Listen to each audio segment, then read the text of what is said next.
आपने कभी सोचा है कि बॉर्डर्स को हम हिंदी में सीमाएं कहते हैं और जो चीज हमें सीमित करने पे तुली है उनके अंदर हम खुद को आजाद कहते हैं,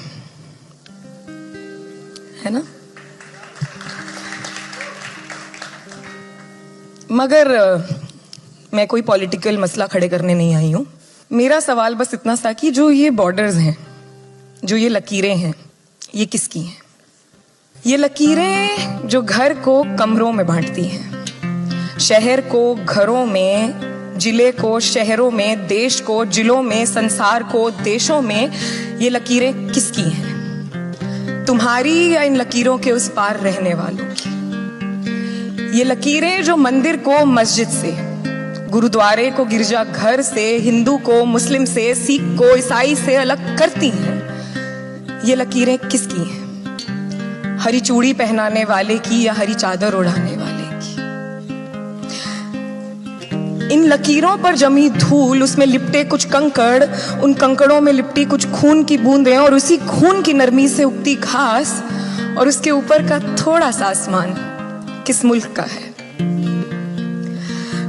आपको याद है हम सब बचपन में एक पेंटिंग बनाते थे, एक वो हट वाला घर, उसके पास से निकलती एक नदी, नदी के उस पार पेड़ पौधे घर, पीछे पहाड़ और पहाड़ों के बीच में से उगता सूरज। क्या आपने तब सोचा था कि वो घर किसका है, वो नदी किसकी है, वो घास किसकी है, वो पहाड़ किसके हैं, वो सूरज किसका है, वो बादल किसके हैं? मगर बड़े ही सहज और सटीक तरीके से हम उन्हें लकीरों से बांट देते थे। वो लकीरें किसकी हैं? उस जमीन की जिसकी मिट्टी को जब नदी छूते हुए गुजरती है तो इनके पाक से प्रेम से फूल खिलते हैं, या उन बादलों की जो इन फूलों को पौधा और फिर पेड़ बनना सिखाते हैं अपनी रूह से सींच सींच कर, या उस आसमान की जो किराया तक नहीं मांगते सारी उम्र इन बादलों को अपने दामन में रखने का।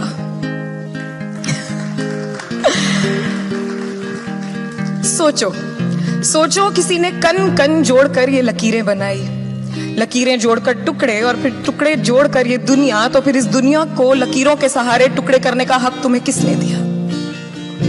खैर सोचो सोचो, अगर तुम इन लकीरों को 1000 दफा भी बांटोगे तो एक लकीर रह ही जाएगी जो खुली आंखों से नजर नहीं आएगी, मगर वो चीख चीख चिल्लाएगी कि अगर कोई आजाद है तो वो ये लकीरें हैं, और अगर कोई उनमें बंद है तो वो तुम हो।